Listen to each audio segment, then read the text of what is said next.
Hey everyone, and welcome to today's webcast, How Inland Reduced DR Costs While Improving Performance, sponsored by CloudEndure and brought to you today by Virtualization and Cloud Review. I'm your host, Abu Mutabo. Before we begin, just a few housekeeping reminders to start. We are recording today's show for future viewing purposes, and within 24 hours, we'll send you a link to the email you registered with where you can find the replay. So keep an eye out for that and feel free to share that with others who may be interested. We will be having a Q&A session at the end of today's program, so we encourage you to ask questions, ask away. You can ask your questions at the Ask the Questions box on the lower left of your console. So we'll get to as many questions as time permits, but please don't be shy. Also, don't forget to check the Resources tab in your doc for any materials associated with the show. All right, now it's time to introduce today's speakers. We have Carmen Puccio, Principal Solutions Architect for AWS. Joining Carmen, we have Clint Price, CISO and VP Technology for the Inland Real Estate Group of Companies Incorporated. We also have Rajesh Nair, Senior Systems Manager from Hexoren Technologies. And finally, we have Stephen Timms, EVP of Global Sales from CloudEndure. Thanks so much for joining us, guys. Please take it away, Carmen. Awesome, thank you. And thank you to everybody who's joined today's webinar, and thank you to the other speakers that are going to join me today. So really quick, I just want to do a quick agenda around what we're going to speak about today. So we're going to go at a very high level. We're going to talk about AWS, and we're going to talk about the disaster recovery space and some of the strategies around it. Then we're going to get into the customer story, right? The challenges faced by Inland, and then how they solved, the actual DR solution using Hexoren and CloudEndure and AWS. And then CloudEndure is going to do a deep dive into their disaster recovery capabilities, and then we're going to open it up to Q&A and discussion. So again, thank you for joining, and I appreciate your time. And one last piece around the learning objectives. We just want to talk really high level around Inland and Hexoren and how they achieved that successful DR evaluation and implementation process. And we're going to talk a little bit about the best practices when developing a business continuity strategy using AWS and using tools like CloudEndure to achieve your disaster recovery needs. And then we're also going to just talk about how Inland improved RPO and RTO while lowering costs and freeing up resources. A big piece around DR strategies is essentially achieving those RPO, RTO numbers and making sure that you have the resources available when needed, right? So with that said, again, my name is Carmen Puccio. I'm a Principal Solutions Architect here at AWS within the AWS Partner Program. And I just wanted to go through a high level around business and technical drivers for disaster recoveries in the cloud, right? So before we go deep with Inland and Hexoren and CloudEndure, let's just talk about these drivers, right? Companies are typically looking to achieve disaster recovery in the cloud for n number of reasons, but at its highest level, disaster recovery is about preparing for and recovering from disasters. So when you think about anything that has a negative impact on your business, so whether it's something that could be termed as a disaster, like things like software failures, or maybe it's a network outage, or maybe it's power, or physical data being corrupted, or maybe it's something like a building fire, human error, any significant event that has a negative impact on that company's business or finances is what we classify as a disaster. So in the past, customers typically try and achieve DR, disaster recovery, by creating like-for-like environments for their applications. This was great, but at the same time, this allowed them to fail over, but it's very costly, right? So if you think about that like-for-like mechanism, you're basically paying double for that just-in-case moment. And you have to require these applications to be up and running for the customers at all times, and it tends to be difficult, right? You're trying to figure out how you're going to replicate the data from point A to point B, and it's a very time-consuming process, and it's not necessarily the most cost-conscious process, right? So businesses are using the AWS cloud today to make it easier and quicker to achieve their disaster recovery for critical IT systems. And the reason they're doing that is they're trying to necessarily eliminate that secondary cost of that secondary physical site. So the AWS cloud supports many popular DR strategies, and we're going to talk about those a little bit today. So things like pilot light environments, they're great for customers where they want to basically have small customer, workloads. At the same time, we talk about hot standby environments where we talk about the ability to enable rapid failover at scale. So with all the various data centers and regions around the world, AWS provides that set of cloud-based disaster recovery services that help you achieve your DR needs based off of, your business needs, right? So we also talk about DR2. At the same time, we talk about the ability to, easily test and deploy your applications on newer EC2 instances, right? So one of the things when I was talking about before, when we were talking about that like for like, it's not necessarily the most cost-conscious thing to always keep, procuring new hardware, right? There's the hardware refresh cycle, and that tended to be a tedious thing for customers to do. Now, by taking advantage of something like AWS, you have the ability to take advantage of the latest and greatest instance types as we release them, right? So it's really about you thinking about how you can do your DR or deploy your applications on the latest and greatest infrastructure that AWS provides, and not necessarily think about that hardware refresh life cycle, right? So the next thing we're going to talk about is DR and business continuity. And I always talk about it being a set of policies and controls. And at its highest level, when you think about DR and you think about your DR solution being in place, it needs to be tested. And your teams need to be well-versed in all of the policies and strategies and process around it. They need to test frequently. And this is one of the key advantages of deploying on AWS. So I've talked to customers, they do things like game day, which is essentially where you create a failover to the DR environment, ensuring that all of the documentation is in place and making sure that the process is as simple as possible should the actual thing or the actual DR really occur. So spinning up that duplicate environment for testing and game day scenarios, it's super quick.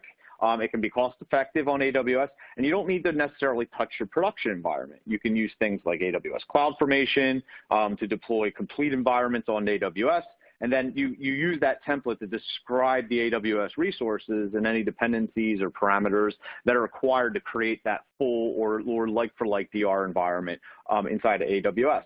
And the things that, differentiate your tests is really around making sure that you cover those multiple types of disasters. So the following examples could be game day scenarios. So things like, think about that power loss to a site or set of servers. Think about loss of ISP connectivity. Think about maybe it's a virus impacting core businesses that affects all of your infrastructure in your on-prem model. Or maybe it's something where user error or something like a software release cause loss of data or corruption of data, requiring that point-in-time recovery. So when we talk about RPO and RTO, I typically like to just set the example of what they are, right? So RTO, or recovery time objective, is the time it takes after a disruption to restore a business process to its service level. This is defined by an operational level agreement. So for example, if a disaster occurs at 12 p.m. noon and the RTO is 1 hour, then the DR process should restore this business process to the acceptable service level by 1 p.m. And then recovery point objective, or RPO, this is the acceptable amount of data loss measured in time. So for example, if a DR or disaster occurs at 12 p.m. and the RPO is 1 hour, then the system should recover all data in the system before 11 a.m. So data loss is really only spanning that 1 hour between 11 a.m. and 12 p.m. Right? So any company that typically decides on an acceptable RTO and RPO based off their financial impact is really trying to figure out at its highest level, what factors are in play, such as, again, business loss or damage to its reputation due to downtime, lack of systems availability, and IT organizations that plan to provide cost-effective system recovery based off RPO when the timeline and service level established by the RTO, right? So to go at it at an even higher level, we talk about the various different types of DR inside of AWS. And, its first piece is really around that backup and restore. And this tends to be the easiest one, right? So in most traditional environments, data is backed up and sent to tape and sent off-site regularly. And if you use this method, it can take a long time to restore your system in the event of disaster or disruption. So Amazon S3 is typically something that people use for backup data, and this might be an easy way to quickly perform a restore. But the thing is transferring that data to and from S3 is done over your network, and it's accessible from any location, but you have to take into account the size of your data and how long it takes to go from point A to point B, right? So the next one is Pilot Light. So if you think about that, that's usually used to describe the DR scenario in which a minimal version of the environment is always running. The idea of Pilot Light comes from the gas heater, right, mentality. So if in the gas heater, that small flame that's always on can quickly ignite the entire furnace to heat up a house. This scenario is very similar in the backup and restore scenario inside of disaster recovery. So for example, with AWS, you can maintain that Pilot Light infrastructure by configuring and running the most critical core elements of your system inside of AWS.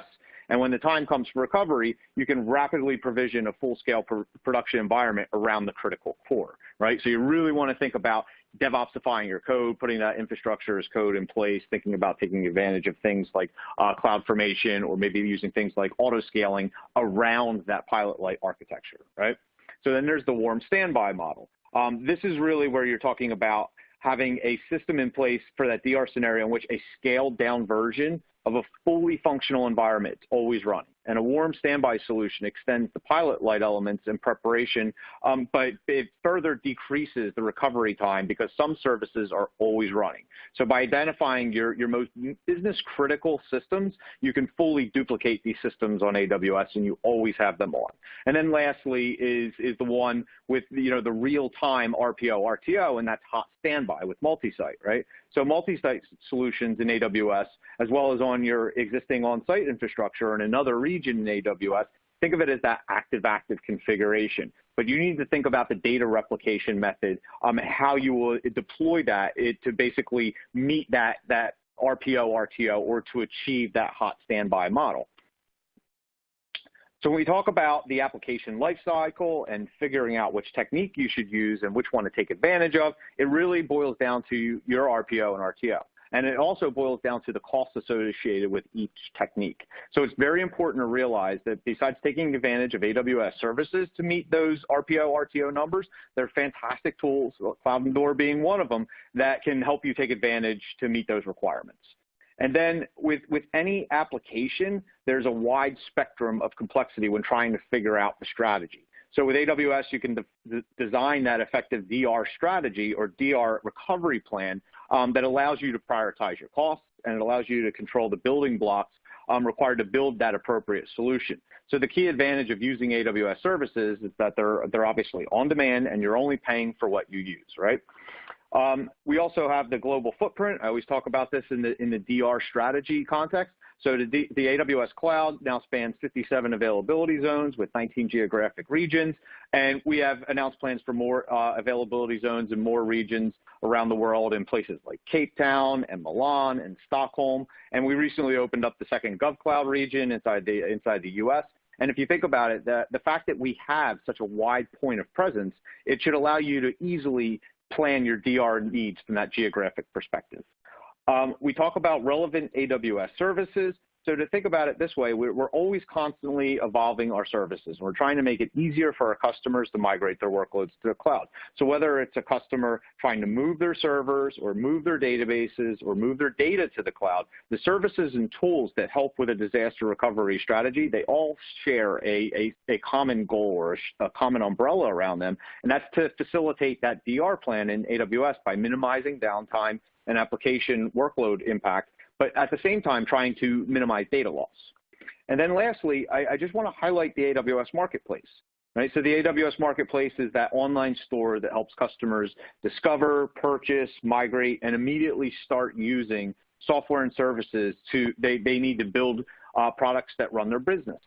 visitors to the marketplace can use AWS Marketplace as one-click deployment to quickly launch pre-configured software and pay for only what they use by the hour or month. And AWS handles the billing and payments and software charges that appear on that AWS customer's bill. They're fantastic technology partners like CloudEndure and the AWS Marketplace that will allow you to easily use their software as part of your DR strategy. So with that said, I know you want to hear about the customer solution. I know you want to dive deeper into CloudEndure, so I'm going to pass it off to Rajesh and Clint and let them tell their story. All right, thank you, Carmen. My name is Clint Price, and I'm the Vice President of Information Technology and also the Chief Information Security Officer for the Inland Real Estate Group. Carmen's presented on some key benefits of AWS, of which I'll expand on from a customer perspective on how we use the AWS platform with CloudEndure to achieve significant disaster recovery improvements. He had a slide earlier that talked about different types of DR strategies, whether it's backup, pilot light, warm standby, hot standby. I think the solution we arrived at is actually a combination that hits every aspect of that spectrum depending upon the type of service that we're delivering. So it's been a very highly customized solution. Specifically, to speak to the points about reducing cost, reducing on-premise infrastructure, consolidating sites, retiring aging technologies, all those boxes were checked with our experience. So to provide a little context about who Inland is, Inland is one of the nation's largest commercial real estate and finance groups, representing 50 years of expertise and integrity in the industry. As a business incubator, we specialize in creating, developing, and supporting member companies that provide real estate-related investment funds, including limited partnerships, institutional funds, non-listed and listed REITs, and real estate services for both third parties and Inland member companies. We own and manage hundreds of millions of square feet of various residential and commercial property types in about 49 states, or in 49 states. Our headquarters are in Chicago, and we have about 1,000 employees. Joining me today is Rajesh Nair, Senior Systems Manager at Hexoren Technologies. That's Inland's managed services provider, MSP. While most people define an MSP as a managed services provider, we consider MSP to stand for Managed Services Partner, and we consider Hexoren an outstanding partner for Inland, and we've collaborated on many initiatives. When I joined Inland in 2015, my first task was to lead an RFP to identify and migrate all of our information technology to an MSP model. It was critical to identify the right MSP that could assist Inland on our journey to the cloud. Hexoren Technologies, they're the fastest growing automation-led next-generation provider of IT, BPO, and consulting services. They're a multinational company with a global workforce of about 14,000 employees. And every single employee, I would say, definitely align with their cultural vision to cloudify everything, automate everything, and enhance the customer experience. So as part of the engagement that we have with them, Hexoren now provides Inland disaster recovery as a service. This has allowed Inland to improve system availability while drastically cutting ongoing disaster recovery-related costs. Doing so has allowed IT funds to be invested in technology enablement of the business, which funds were previously limited as they're tied up in DR technologies. I'll speak about the disaster recovery challenges originally faced by our organization prior to my hire and before we engaged Hexoren. Then we'll hear from Rajesh, who will walk us through Hexoren's journey evaluating and identifying disaster recovery options for Inland, which meant changing RTO and RPO targets. He'll also share how Hexoren arrived at the AWS and CloudEndure solution we use today. And then finally, I'll speak about what we've been able to accomplish using the AWS and CloudEndure platform. So when I joined the organization 4 years ago, we had a very large infrastructure footprint for disaster recovery from both a technology and financial commitment standpoint. This infrastructure was designed for an offline, cold disaster recovery scenario where all systems would be restored in an offline facility and then slowly pushed into production. And we had many challenges. The technology was unable to meet increasing business demands. For example, how do you get more value out of your disaster recovery investment when the platform is only used once a year, like for your testing? How do you reduce spend without putting the business at risk in the event of a real disaster? The underlying site, on-premise infrastructure and software in partnership with our legacy co-location facility was extremely expensive and used a very large portion of our budget. This meant we had limited funds to invest in future technologies, which are rapidly changing our industry. At the time, when I first joined the organization, it took our team about 5 full working days to stand up and validate the infrastructure prior to restoring stale data from the point the disaster was declared. Once the end users became involved for testing, we'd see about an 80% success rate for the business use cases that were tested. Although the infrastructure was running, we experienced poor, unreliable application and network performance, predominantly because we were running the infrastructure on older, undersized equipment to save on cost.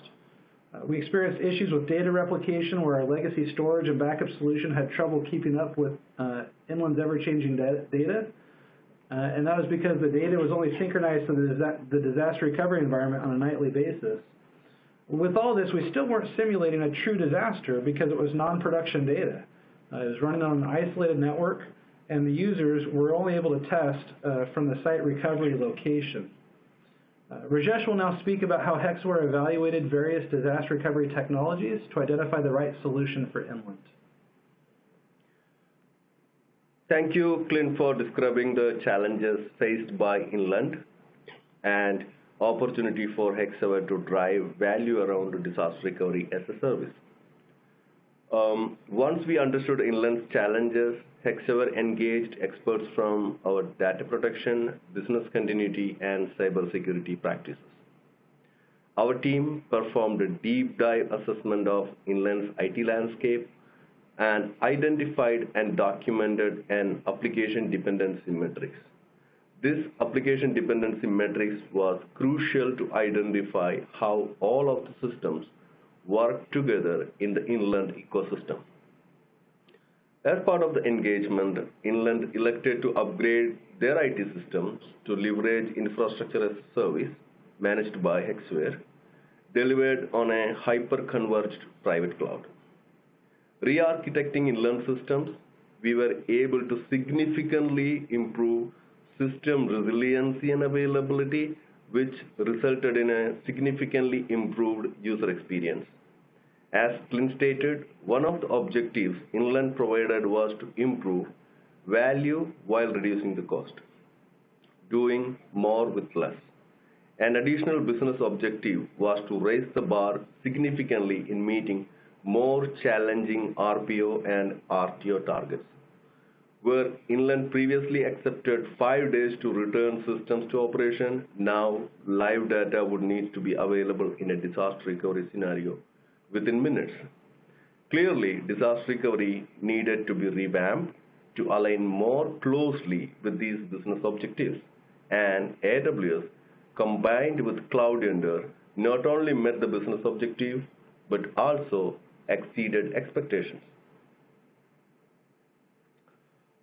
Our first task was to evaluate various disaster recovery models and the application and infrastructure stack required to not only meet the business objective, but also significantly improve return on investment while enabling the business.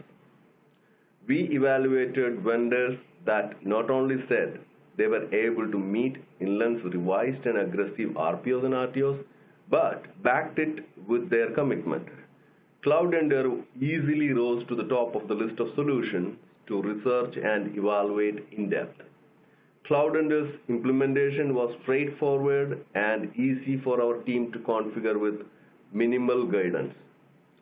We first coordinated a pre-test and a proof of concept on an isolated network in AWS to ensure we could meet all business and technical requirements. This allowed us to validate anticipated cost savings on cloud resources. After a multi-vendor comparison, CloudEndure was selected as the backbone of our disaster recovery as a solution for Inland. A few settings were changed to remove our pre-test network isolation, and the system was now ready for production testing. The CloudEndure team was very responsive and were very knowledgeable in providing needed guidance and support to the Hexoren team during pre-test, full implementation, and our disaster recovery test. I take a moment, we are very grateful for CloudEndure's commitment to quality. Clint will now speak to the results of our collaboration. So obviously we've done a lot of due diligence as part of this process. We have a high degree of confidence that it's going to work, but you always take that deep breath and cross your fingers and say, all right, we're now working with live data in a completely new environment. What's going to happen?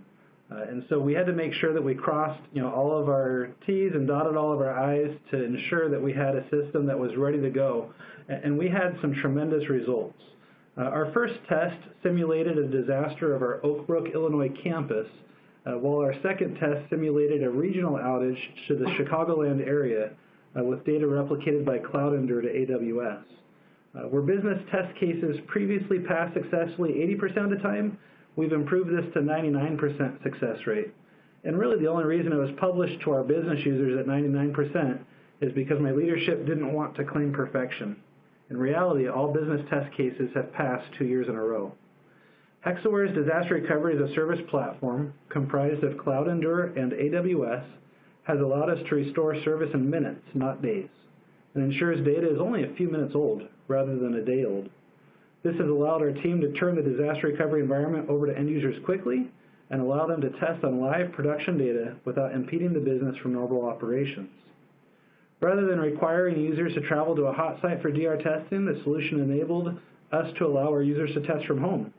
This simulated the travel restrictions which may be in place during a disaster and proved we were able to run the business wherever an internet connection was available. The design of the solution easily accommodated the 26 critical business users that were identified by the business that needed the 0-hour access and was designed to scale very quickly in the event hundreds of additional users required access in the event of a real disaster. The entire test completed in less than 22 hours, and the only reason it took this long was because of the business-mandated after-hours change window when we were flipping over between production and DR. In reality, the entire failover, validation, user testing, failback, and post-test validation occurred in less than 5 hours, with the vast majority of the time set aside for user testing. I will now turn the time over to the CloudEndure team to provide greater details into their technology. Clint, thank you very much. I have to say to both you and Rajesh, that's an amazing result, and thank you also very much for the kind words. So, hello everybody, my name is Stephen Timms. I run the sales organization here at CloudEndure, and over the next few minutes I'd like to share with you a little more about CloudEndure, the architecture and some of the capabilities of the product. So as I think you've heard, and will hopefully see over the next few slides, CloudEndure is able to take full advantage of the flexible infrastructure that AWS can provide to establish a high-quality, high-performance replication engine using very low-cost resources. Our proprietary approach allows protection of the entire workload, so that would be the operating system, the database, apps, software appliances, for example, with sub-second data loss or recovery point objective, as Carmen had explained. So I'm going to go on to explain how CloudEndure is able to have such high performance while still saving you the sort of sums of money that we're able to demonstrate 80% or more against traditional disaster recovery solutions. So I'm going to begin by walking you through the architecture. So typically we have a source environment, and most commonly, I guess the use case that we're likely to see is that we're coming from an on-prem or a private cloud, for example. But equally, this could be cloud to cloud or region to region. So we have a source environment. On the source environment, we're going to install an agent, and it's going to be a very simple, easy, lightweight installation using any of the standard unattended automated installation tools that you might use. That agent is going to identify itself to a CloudEndure console. We are going to ask you, as the AWS customer, to create in your target environment a subnet. And you can imagine this subnet as a private subnet for CloudEndure. CloudEndure is going to own and orchestrate, manage all of the resources that live within this private subnet. This is more akin to a pilot light in the description that Carmen was providing earlier in terms of the structure of the architecture. So the first thing CloudEndure is going to do is to provision a set of EBS magnetic disks that match the same number and size as the original source disks. So we have a 1-to-1 ratio of number and size. And as I said, that's going to be on low-cost EBS magnetic storage. The next thing CloudEndure will do is to launch what we call a replication server, which is a lightweight instance. It's a T2 small server, and the replication server is the endpoint for the agent traffic. Its sole and only job is to receive agent traffic, pass that traffic out to the replica duplicate staging area from the source disk.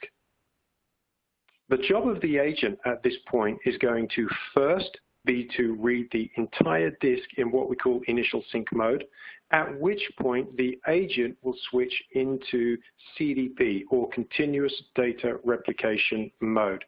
This is where we're able to have the performance of sub-second RPOs, because the agent will operate entirely in memory at that point. After the disk has been read, any transactional activity that the operating system writes to the disk will be captured midstream in memory, packaged, and sent directly from source to target through whichever data path has been provided, whether that is across the internet, a tunnel, or a direct connect. The packaging of each block will be both compressed, typically somewhere between 50 to 70%, and encrypted with AES 256-bit encryption. Again, it's encrypted, compressed, and sent directly from source to target through whatever data path is provided. That data never routes through a CloudEndure server. Okay, hopefully what you've heard me describe is any change that occurs at the block level on the source environment gets replicated in near real time with that sub-second RPO at block level out to these very low-cost staging disks. This is, in the world of disaster recovery, business as normal. This is the ongoing event. At some time, we are going to launch the target environment. And of course, before we launch the entire environment, best practice would be to do a number of ongoing and recurring tests. In order to either test or launch production, we need to create what CloudEndure calls a blueprint. A blueprint is the series of metadata which CloudEndure is going to consume as we call the AWS APIs. So this is going to contain information like instance type, security groups, IP addresses, what sort of storage you want, information like that. We can tag it as well, so you can do control, cost management, and governance once you create your production infrastructure. We create the blueprint for each machine, and it can be created in a number of ways, including directly within the CloudEndure console, via APIs, or using some sort of automated discovery tool and taking an output from the automated discovery tool into CloudEndure. So however so defined, we need to create the blueprint. At that point, we're able, either through testing or a committed failover, to go through the exercise of creating the target resources. The first thing that you will need to do is to choose which of one of 60 historic EBS snapshots or real-time snapshot you would like to take, real-time being the sub-second RPO. So whichever snapshot is chosen, including the latest copy, CloudEndure will take that snapshot and copy that snapshot over to the storage, the production storage defined in the blueprint. CloudEndure at that point will evaluate whether or not the destination hypervisor, so in this case this is going to be EC2 and Zen, whether the destination hypervisor is different from the source. If it is, CloudEndure will create a temporary instance called the machine converter, whose sole job will be to inject the necessary driver files and config files for Zen and EC2, at which point we'll be in a position to launch the target machines, the instances that have been defined in the blueprint, mount the volumes, and reboot the machine. The last step is as we reboot the machine for the first time, it is possible to deploy on the source system in a particular folder a post-launch script. As we launch the target machines, we'll run that post-launch script, which will be a typical way of removing things like VMware drivers. And this is how we move from the source machine to the target machine with sub-second RPO within minutes, like I literally mean minutes of RTO or recovery time. Our process of failback is very easy. If we are doing region-to-region failback in AWS, it is exactly as I've just described. If we are doing failback to an on-prem machine, for example, a physical machine, by example, then we would require you to download an ISO image, bootstrap the ISO image onto the original source machine, which is now conceptually the target, and we're going to use the same agent capabilities to do the failback process back to the source machine. Okay, hopefully what you've been able to see is that the CloudEndure staging area, which as a reminder is located in a subnet in your target AWS region, is comprised of these very low-cost resources, which has a 1 T2 small server for a ratio of every 15 EBS disks, and each EBS disk is going to have a 1-to-1 ratio against the original source disks. So for every 15 source disks, we have 1 T2 small server. So you can see that it is extremely cost-effective in terms of infrastructure costs without compromising performance. Further, when you think about costs for traditional duplicate environments, such as OS, database, apps, and labor that are normally running full-time, all of those are entirely eliminated. This is how we're able to have that kind of capability. So I'll take the opportunity to jump very briefly back to the slide that Carmen presented earlier. What CloudEndure, in essence, is able to do is to offer you warm standby capability, so sub-second RPO and minutes of RTO at a cost that is comparable to Pilot Light, potentially even less. CloudEndure, as you've heard, has very aggressive recovery objectives. It's built into our intellectual property. So between the lightweight agent footprint, so it's very small in terms of CPU performance, 300 megs of RAM, which works in memory, has the direct data path that I've described, and that lightweight staging area that I described. Those things all contribute to the very, very minimal RPO that we're able to create. We have the immediate and parallel orchestration, which is how we're able to operate at scale.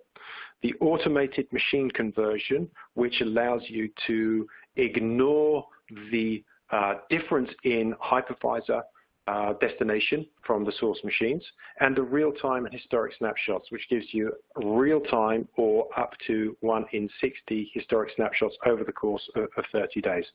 All of this allows us to create very rapid RTO, again, irrelevant of scale or data size, with extreme ease. And finally, I think I sort of spoke to this point, but everything that you've seen me describe and everything that you've heard so far uses CloudEndure's own proprietary technology. And you can see we have a number of patents or outstanding patents. And we have enterprise-grade security. Not only are we an ISO 27001 shop, the fact that we have AES 256-bit encryption, the fact that we're doing block-level replication, so we don't understand the context of the data, and it follows the data path directly from source to target, is how CloudEndure is able to very successfully work with organizations that have very sensitive security requirements, such as financial services, those with HIPAA regulation, or local and federal governments. So I hope that's a reasonable introduction to CloudEndure for you. And with that, I think we're going to hand back to Carmen to conclude and navigate the Q&A. Yeah, thank you for all that. So there's a couple of questions that hopefully we have time to get to all of them. The first one is for you, Stephen. So if we migrate our production to AWS, they want to know how can CloudEndure help with the DR? So maybe talk a little bit further about the actual possibilities in that space. Yeah, excellent. Thank you. That's an excellent question. So actually, CloudEndure is able to facilitate multiple use cases. So we've spoken about disaster recovery, but CloudEndure's capabilities, which is really workload mobility, allow us to consider all sorts of different use cases. So we've got migration, we've got various tiers of performance of disaster recovery, which I didn't speak much to, but we have 3 tiers, which is high performance, sort of mid-tier, which is lower, and then basically backup, which is a way of replacing tape-based backup. And we have use cases where customers are thinking about deploying workload mobility to do digital forensics, for example, or security audits.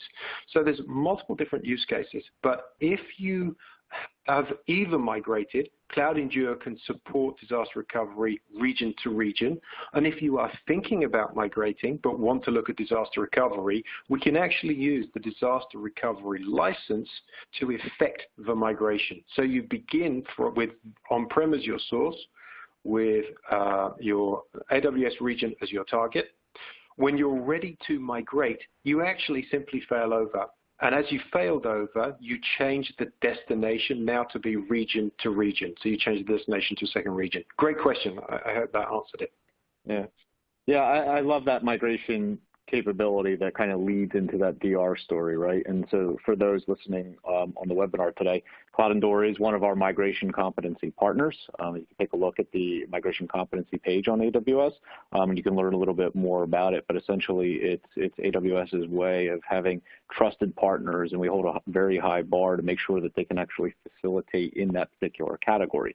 And in this case, it is migration, and you know, CloudEndure is a very popular migration tool, but the way that the technology works, you know, seamlessly and lends towards that DR strategy once you've moved, right? So again, thinking about your RPO, RTO, once you've migrated, it's fantastic that it fits both use cases. So the other one that you know, folks are curious about is, you know, DR performance as a whole. How do you think about scaling when it comes to the DR performance you know, aspect, Stephen? That's a good question, and one I would say that many of our prospects have some degree of concern with. Look, the way CloudEndure works, because you predefine the blueprint, and we're actually calling the AWS APIs, we run everything in parallel. And the way we do that copy between the staging environment and the target environment essentially means that we can operate at scale, both in terms of number of machines. So for us, it's the same. You get the same experience, whether you are doing DR on 1 machine or 100 machines.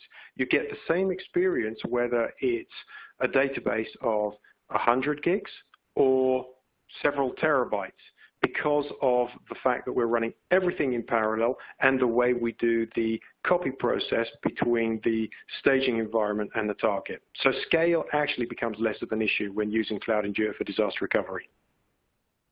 Awesome, awesome.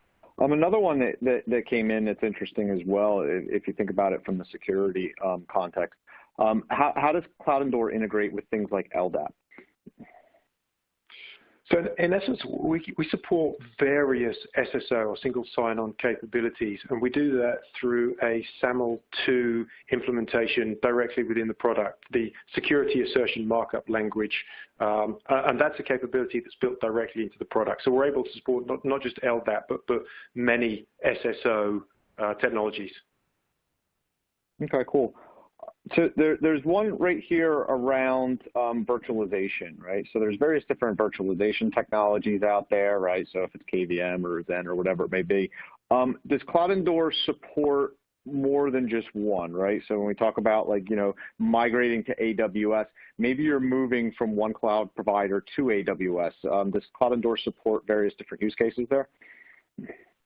Yeah, we support multiple different use cases. In fact, in either direction, we do have customers for certain that are migrating from one cloud, say, to AWS. For us, the source is actually less relevant because, as I said, we can support everything from physical to cloud. And then in terms of destinations, we do have multiple destinations, AWS of which is by far the most popular. Okay, cool. There's one here in the context of IBM WebSphere and databases, but I kind of want to bring it back a level because I know that CloudEndure has use cases around various different databases, right? So when you think about moving your database from point A to point B and thinking about DR strategies or migrating, maybe you could talk a little bit about just some of the things you've seen in that space in supporting database DR strategies or database migrations. Yes, excellent. So I think there are a couple of things to point out. So first of all, CloudEndure is a crash-consistent replication, not an application-consistent replication. So if it is critical for you that you have what is ostensibly high availability performance with your database, then you're going to want to use probably some of the database native replication tools to manage the database itself. Otherwise, and for many of our customers, the crash consistent capability is fine. In the real world, maybe you lose a few transactions in that sub-second RPO, but in terms of the crash consistent, when you bring the database up in your target environment, it's exactly the same as being forced to do a reboot, and it's going to rebuild itself via the tables, and usually the loss is so minimal that it vastly outweighs the cost of doing high availability capabilities. So I think that's sort of point number one to think about on databases. Second of all, we actually don't much care what the database is because we don't even understand what the database is because inherently it's a block level replication.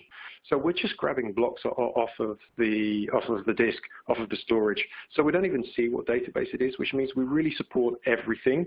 The final thing to point out is where you have clusters or master-slave type relationships within your database, the best practice is that CloudEndure you'd install the agent and replicate the master database.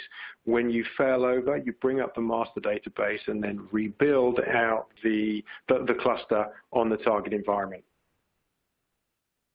Yep, awesome. Yeah, and I remember reading some case studies that the CloudEndure folks provided specifically around that, and I believe it was in the SAP context, right? So again, to kind of reinforce that mentality, and I love that we don't necessarily care about what the database is because it is block level replication, right? So essentially it's more about you planning your cutover strategy more than anything, and not necessarily what the source database is. That's a great answer. There's one more, and it's really around, it looks like it's more around, like, I'm going to try and summarize it. It's around planning and requirements, Stephen, from the network perspective. So if you think about, you have, the CloudEndure agent, and you're moving data from your on-prem environment to the cloud, or maybe you're moving from one cloud provider to another, or even from AWS region to region. Could you talk about, potentially like what recommendation or what strategy does CloudEndure provide to customers around network speeds? Like, is there any like minimum speed required in order to get the data up, or is it more around essentially the size of the instances and the pipe available? How do you usually tackle that one? Yeah, that's a question which is the same as how long is a piece of string or how high is high? Yeah, exactly. Short, really, this is a matter of physics. And as much as I would tell you CloudEndure is able to disobey the laws of physics, we're not. So let's remind ourselves really what we're looking at here. So there is, first of all, the total initial volume of data, right? And that's the biggest challenge for bandwidth typically, because that's where CloudEndure is going to read the entire disk. And that is usually the most intensive period of preparing for any replication. So for that, again, that's a series of maths. If you think that you've got a volume of data of X and you have a bandwidth of Y, you as an individual probably have a better sense of what available bandwidth that you have. So you divide one by the other by the fact that CloudEndure also compresses, as I said, somewhere between 50 to 70%, and that will give you a sense of how long you could anticipate the initial sync activity to occur. Remember, once that's done, then you move into what we call CDP, which is the continuous data protection mode, and then how much bandwidth you need and how long that process is going to take is all dependent on the volume and speed of change. So if you have highly transactional databases that are writing hundreds of thousands of records a minute, large records, then it may be you're going to need a bigger pipe. And that's something that we can and do work directly with each customer on. If we find that the performance characteristics of your workload and your network mean that you're not able to sustain what we call CDP, then of course we would work together to help educate as to what the options are there. What I will say, that is for sure, that is less than 1 in 100 customers that find that level of performance issue. And then we typically together find ways to resolve it. Yeah, awesome. Yeah, I again like to kind of reinforce the migration DR strategy. I kind of lump them together. Like we're very prescriptive when we talk about it from the AWS point of view. The planning phase is the most important phase. So you really need to know what your source workloads are doing, frequency of change, essentially how big those volumes are, and the fact that again, like you mentioned, CloudEndure does have that compression capability. I think that helps tremendously, but at the same time, there is a big piece where the customer has to put the planning aspect into it, whether it's a migration or to a DR. All right, awesome. So with that said, it looks like we are out of questions. So I just want to thank the presenters, but I'm going to pass it over to Boom for some closing comments. But thanks again to everybody who presented today. All right, thank you so much, Carmen. We appreciate it. It was a great presentation. I'd like to thank our other speakers as well, Clint, Rajesh, Stephen. We really appreciate you guys taking your time out today. And I'd like to thank the audience for joining us today. The webcast was sponsored by CloudEndure and presented by Virtualization and Cloud Review. Thanks again, everyone, and enjoy the rest of your day.